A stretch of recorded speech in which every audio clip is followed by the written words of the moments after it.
So you know those books that you've picked up a couple of times because you really want to read them, but then you start having second thoughts because what if I don't like this book? Let me put it back. Or you're just intimidated by the book? Please tell me I'm not alone in this, please. But we're going to talk about those books today, so get settled. Hello friends, I'm Rosa, welcome to the channel. So today we're going to be talking about books that I am scared to read for various reasons. That could be sheer size, or I've loved this series so far and I don't know where this is going to go and it's kind of scaring me a little bit, or various other reasons. Those are the books we're talking about today. I'm super excited, been wanting to film something like this for a while. I have a lot of books like this where I've picked them off my shelf, I've just been super excited to get started with them, and then I just cannot make myself start. I do have a couple of honorary mentions before we get started, because there has been a couple of books that I felt this way.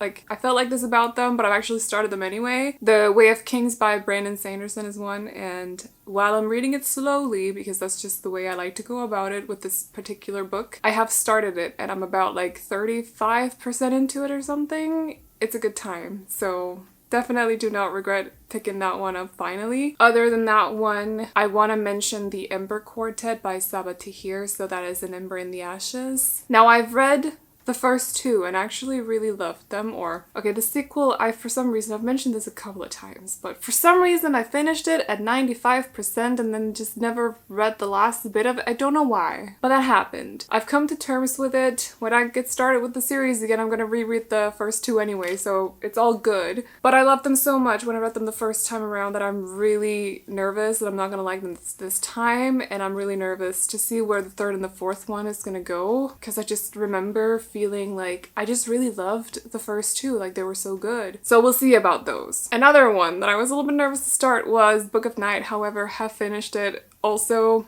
not my favorite book. Let's just leave it at that. And then yesterday or 2 days ago, I actually finally started Gideon the Ninth, which was another one that I was kind of nervous to start, but I just kicked myself in the butt, picked it up, got started with it, and I'm loving it so far. So sometimes you just gotta get past that hurdle. I wouldn't even say it's a hurdle. Get past that fear. Overcome the fear. Yes. If you've ever had to overcome that fear, round of applause for you. But anyway, let's talk about the books that I've not started yet. Although first, I'm gonna put my hair in a ponytail. And yes, I'm telling you this. It's 30 degrees in my office. I was gonna do this with my hair down, but my hair is really thick and I'm melting, so give me a moment. Okay, I've returned. My hair is away. Hopefully this will cool me down a little bit, but let's get started talking about these books. Honestly, the first one probably doesn't come as a surprise to you, because this is one that I have placed on like 2 or 3 different TBRs throughout this year. And I think it's a size issue and maybe an expectations issue. The first book is Priory of the Orange Tree by Samantha Shannon. So last year, I think at the end of the year, I did like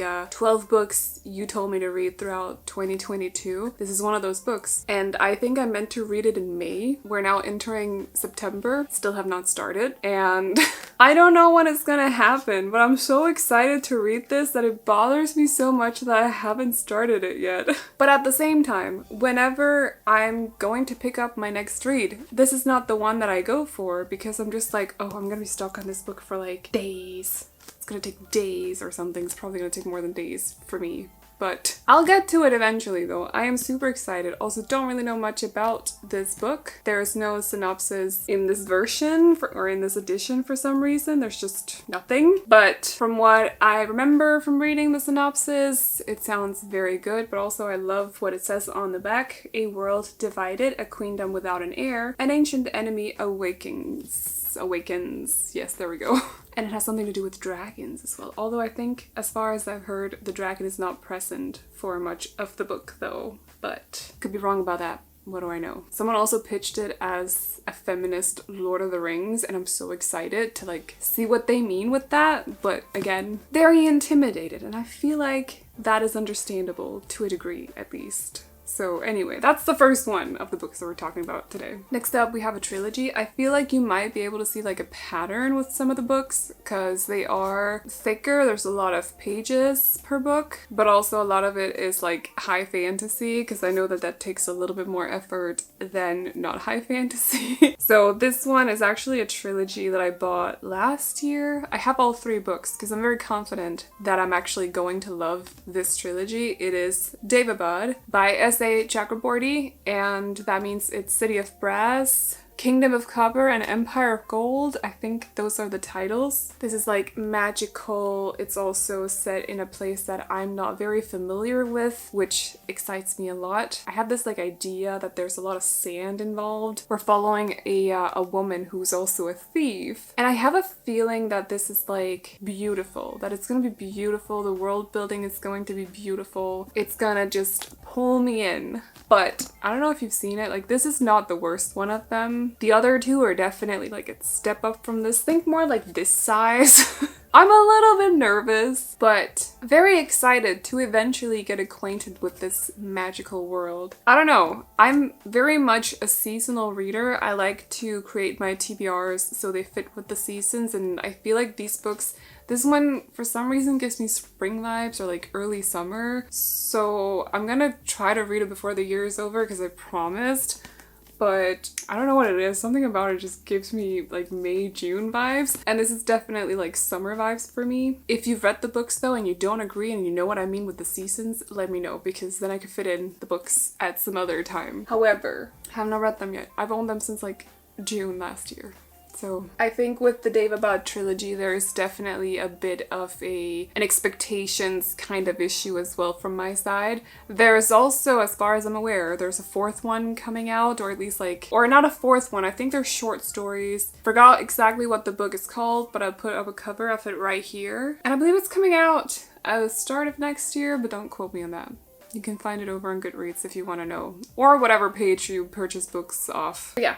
First 2 books. So the next one is, I think this is actually, I'm gonna have a hard time kind of justifying this, but it's a question of, I'm not a very good reader when it comes to historical fiction, and this book I was kind of pitched as being like inspired by Mulan or something, which I still kind of think it is, but Mulan is like my favorite Disney princess. So if it doesn't live up to that expectation, I will be very hurt. It's She Who Became the Sun by Shelley Parker Chan. I'm sorry, this cover is beautiful, but the cover is stunning. Love the cover. I love the dragon and like the whole, like, it's very organic. I don't know how to phrase it in some other way, but I just really love the cover. But there is like a question of historical fantasy in this, and I think it was so hyped when it was about to be released that people set up their expectations a little bit, and then it was released and it turned out to maybe not be like exactly what people were expecting it to be. I definitely am one of those that have expectations for it. This came out in like June or July last year, so it's been out for a while, but kind of tracking it on Goodreads and seeing what people like. I know you should not necessarily full on believe reviews because people have their own opinions, so like to see the rating for a book fall down, I think it's still doing quite good, and I'm still excited. I'm just a little bit nervous, but it's mainly because of the historical fiction aspect to it, because I just suck at historical fiction. So should have known that before I purchased it. I would have purchased it anyway, I think. It sounds awesome. Like, it sounds awesome. I'm just nervous. So, She Who Became the Sun. That actually also screams July to me. I don't know what it is. Is it because of the yellow color? Might be the yellow color. Next up, we have one that is not so popular, actually. I think it's a newer release. I think it came out February or March or something. It's City of Dusk by Tara Sim. Now, the main reason that I'm nervous about this book is because it's set to be dark fantasy. It's an adult book, but I unfortunately, and I did this to myself, fully did this to myself, but I started reading reviews on it and people have been kind of, I wouldn't necessarily say full on like tearing it down, but it's been brought to my attention that this doesn't necessarily full on read as adult. And I have this idea that like I like an adult dark fantasy. Young adult dark fantasy is always soften a bit because it is young adult. and I like the full-on dark fantasy. So I'm nervous to go into this to see exactly what they mean about the young adult writing, because I'm not fully sure what they mean. But as soon as I found this book and found out that it was coming out, I got so excited because love the whole like god aspect to it, love the whole it's a dark fantasy. It just sounds like something that I would really love to read. So I'm nervous, but yeah, we'll see. Maybe I'll read it soon. It does seem a bit like a fall winter read to me, so... Oh wait, this has a ribbon bookmark. I never noticed. That is so cool. Okay. It's also a fairy loot edition, by the way. Just in case you're wondering. She does look a little bit fancy, so it's very warm, so you should definitely stay hydrated. Cheers. Remember to drink your water. I feel like I'm losing my voice as well. What's going on? Boys return. So next up, we have, funny enough, another adult book. Maybe young adult just doesn't scare me. I don't know what it is. Yeah, it probably doesn't. But anyway, this one I have a totally different reason for. It's House in the Cerulean Sea by T.J. Klune. Now, I was mostly excited because I have Under the Whispering Door, which I read first. And I was mostly excited to read this one actually. But I wanted to save it for summertime, and I got it for Christmas. So I thought, Under the Whispering Door, I could read that around like February because it does have a different vibe to it, whereas this definitely screams summer to me. It's the cover. It's full on the cover. This is a summer cover. It just is. However, then I read Under the Whispering Door and I did not love it. I didn't like the humor that much, didn't really vibe with it. And as far as I know, T.J. Klune is quite known for that kind of humor. So I'm worried that it's going to be the same in House in the Cerulean Sea, but on top of that, I also did not like the ending in Under the Whispering Door. I'm not going to say why, because it's a full-on spoiler, but I just felt like it was kind of pointless. Or not pointless, but don't know what else, like what other word to use without spoiling anything. It's a bit difficult. Didn't like or agree with the ending though. I thought it could have been different and that would have been okay. But the humor part, why is there grease on my book? That is so rude. Oh, I don't know what it is. Okay, anyway. The humor part, I'm worried that it's going to be the same in this one and I'm just not going to vibe with it because I have such high expectations for this book. Everyone seems to be loving it and I just don't want to be the one that doesn't. I want to love this book. I want to be charmed by it. I want this to be a full-on 5 stars because I feel like it has to be. That's stupid. Don't feel like that. But I just have this like, I really love the premise of it and I just really want it to live up to it and I want me to vibe with it. So I'm nervous. I was supposed to read it this summer and I still haven't. We'll get to it. We'll definitely get to it. The cover is so cute, by the way. I'm just gonna say. The cover is adorable. But in case you did not know, we basically follow... It's like there's an orphanage, but... Actually, I'm not sure if you would call it an orphanage, but there's this house that's filled with children that are so powerful, they have superpowers, that are powerful enough to basically cause the end of the world. So and a guy is traveling out there. There's also a love story between the leader of the orphanage and the guy traveling there, but I just love the premise of it so much. So, because powers are cool, you know?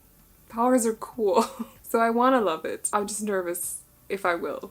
Yeah. The next one is 100% a self-imposed issue I have with this book, this trilogy. It's set in a universe that's... The author has written several books for this universe, and I've loved every book that I've read so far. And while I'm looking forward to reading the series that comes after this one, I have to get through this one first, and I'm a little bit nervous it's not going to be the same, that I'm not going to like it as much as the others. It's Lady Midnight, also known as Dark Artifices, so Lady Midnight, Lord of Shadows, and Queen of Air and Darkness? Yes. And they're by Cassandra Clare. They're part of the Shadowhunters universe, which basically is like... It's different series set in this universe where you start out with Mortal Instruments, which is set in New York in our time. Then we have The Infernal Devices, which is set in London in like the 1870s. Something like that. And these are supposed to be in Los Angeles, also in our time, but like 2009 or something. I think Mortal Instruments is also before this. Oh, 2012. So I have loved both the Mortal Instruments. It's one of those series that basically got me into reading fantasy, and I loved The Infernal Devices. It meant so much to me. It's just best love triangle I have ever read.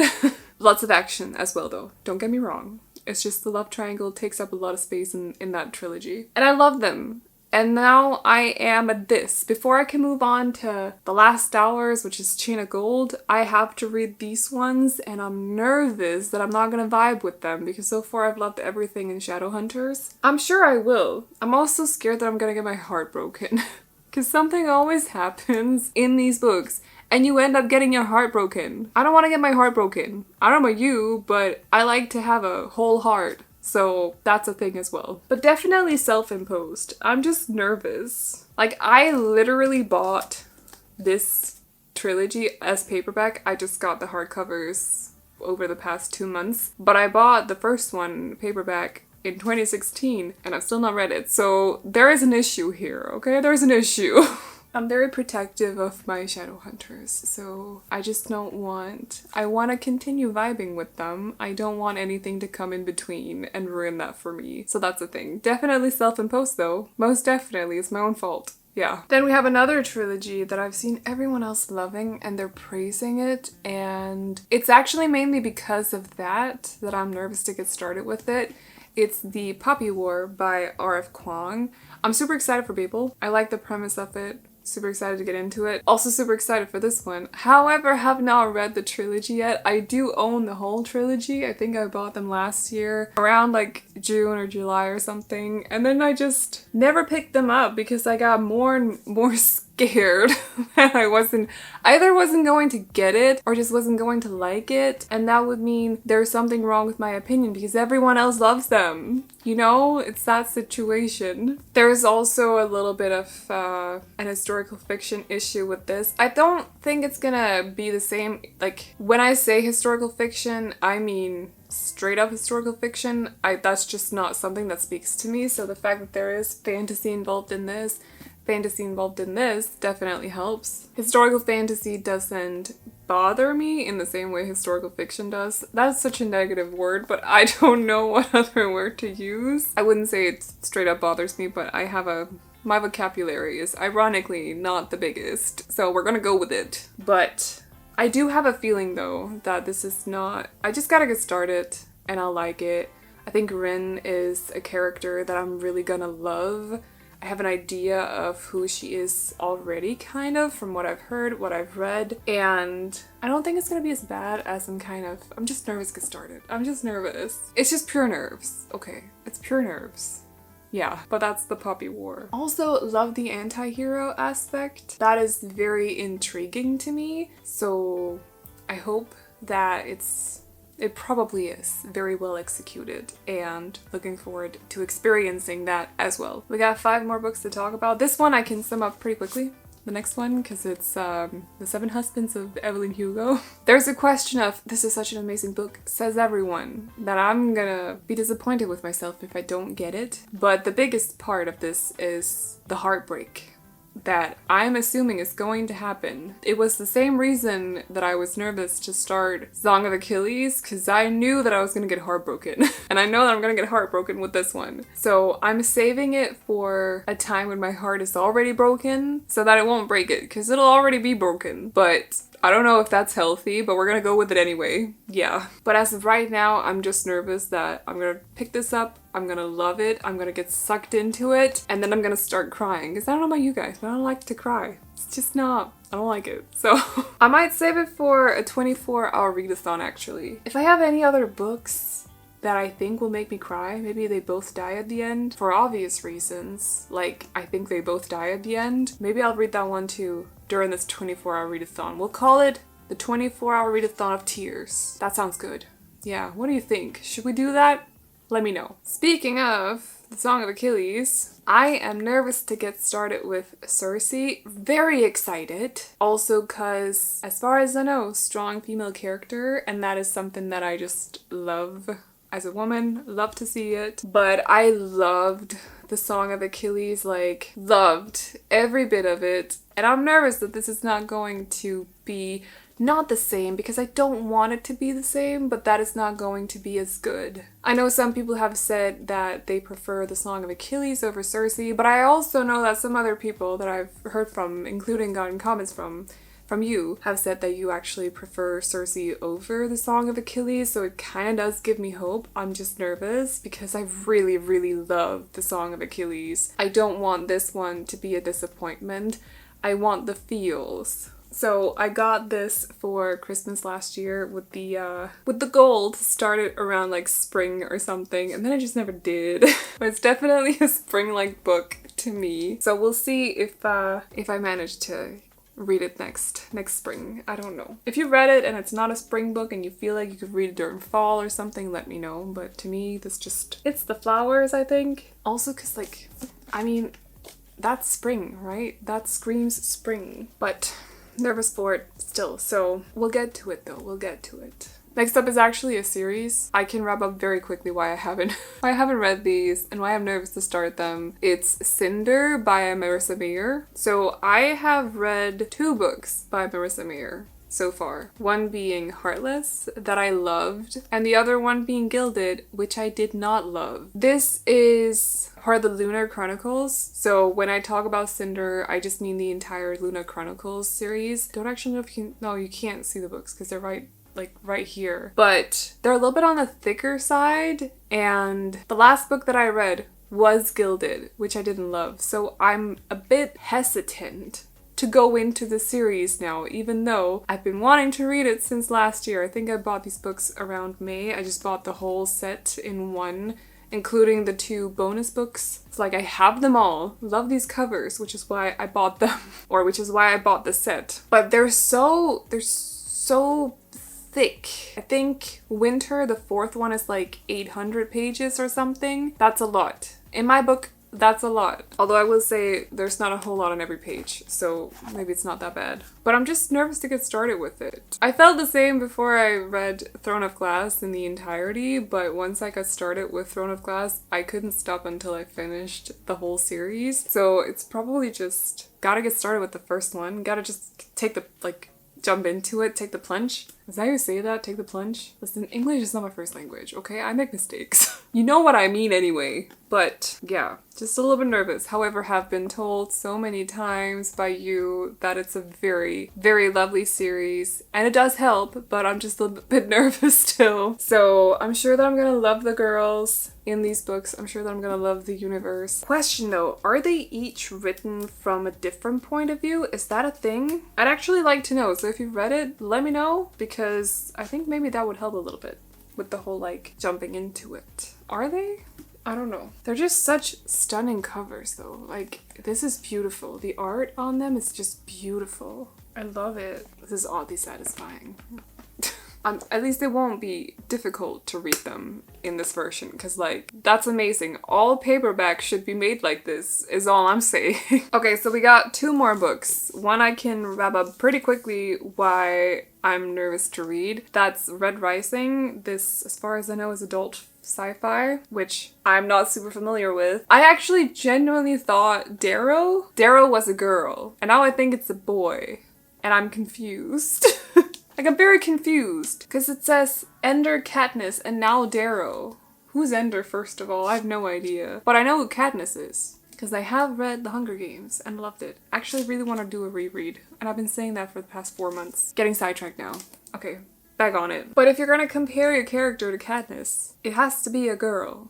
In my opinion, at least. So I always thought Darrow was a girl until I read the synopsis, and it says his, and now I'm like, oh, well, I've been led astray. However, I'm still excited to get into this universe just a little bit. I'm not nervous about the lead character being a guy. That's not why. That's not why. It's the sci-fi aspect, because I'm just not very familiar with sci-fi. It's one of the reasons that, I didn't want to put Dune on this list, because I've already mentioned several times that I'm nervous to read Dune, but it should have been on this list. But it's, again, one of the same reasons, because it's sci-fi, and I'm just not very familiar with sci-fi. It's new territory to me. And everyone seems to be loving Red Rising, at least the first 3 as far as I've gathered. I don't want to be the one person who's like, nah, what are you guys on about? Why? Not with these, at least. With some other books it's fine, but not with these. I'm confident though that I'm gonna love it. But yeah, we got Red Rising. You guys also keep telling me to read it, so I should probably just listen to you, right? I should regardless, because you guys are always right. We did do the whole reading your favorite books for a month and it went so well. I should just trust you with my reading decisions from now on. Why haven't I done that yet? And then lastly, and this one, oh, why is it upside down? That's confusing. This one is so heavy. Wow. Okay. This one I'm probably the most nervous for among all the books here. It's The War of Two Queens by Jennifer L. Armentrout. So this is the fourth one in the From Blood and Ash series, which I think is going to be 6 books. I loved 1, 2, and 3. I'm one of the people that actually did like the third one. Sure, it was a little bit long drawn, but I did love it. Then this was released, and people are saying something about a plot twist that they're not agreeing with, that I'm now like, oh my gosh, don't ruin it. Because it's very much fantasy romance. First of all, keep that in mind if you're planning to read the series. It's not supposed to be epic fantasy. It's not supposed to be high fantasy. It's very much fantasy romance, first of all. And when you go into it knowing that it's fantasy romance, knowing what you're gonna get, it's actually pretty good. I love it, at least. Like, the first 2 gave me exactly what I wanted from a fantasy romance book, or from fantasy romance books. Third one was a little bit long drawn, but I still loved it. And now I'm at this one, and I've had it since it came out. I've not read it yet, and I'm really, really nervous too, because of this plot twist. That I don't know what is, because I've avoided spoilers so far, but I'm nervous. Please don't spoil it for me. So we'll see how it goes, but I have a fear, like a legitimate fear of picking up this book, and then I'll get to this point, this plot twist, and I'll just be like, that just ruined it all for me. Now this series is just, no. I'm genuinely scared that that's how it's going to be. So am I being overly dramatic because of this? Maybe a little bit, but I just love this series and I don't want it to be ruined. I love the characters, I love the story, I love the romance. Don't ruin it for me. Just do not. Plot twists are cool as long as they're cool, you know? Don't be cruel. So that is, that's the thing. Just, yeah, nervous for it. But it's funny. Sarah J. Maas's blurb on the back is, I highly recommend to all of you. Yeah. Keep it short, keep it sweet. I highly recommend it too, if you're looking for fantasy romance, just plot twist. Be aware of it. There's a plot twist. I don't know. This book was a hand workout, by the way. Like, it's so heavy. It weighs 1 kilo. That's not normal for books, but it weighs a full-on kilo. It's also signed. Hi, it's signed. So cool. I mean, it's just a digital signature, but still. Very cool. So those were my I am nervous to read, but will probably love, I'm expecting to love, but I'm just having a very hard time getting started with them, books. Let me know if you agree with any of them, let me know if you've read any of them, and you can convince me to get started with them, because I desperately need you to, so please go ahead and try. I need to cool down because I'm planning on recording another video in a second, and it's so warm in here, I'm probably gonna change my top. You don't need to know this, it's fine. But I enjoyed talking about my fears in this video. I hope you liked it as well. If you did, okay, feel free to give the video a thumbs up. If you're new here and you want more videos like this from me, but also 24-hour readathons, bookish unboxings, monthly TBR videos, and wrap-ups, and you know, all the booktube stuff, definitely consider hitting the subscribe button. But that is all I got for you guys today, so I hope you enjoyed the video, and I'll see you all in the next one. Bye-bye! Oh, you know you're beautiful, and it's like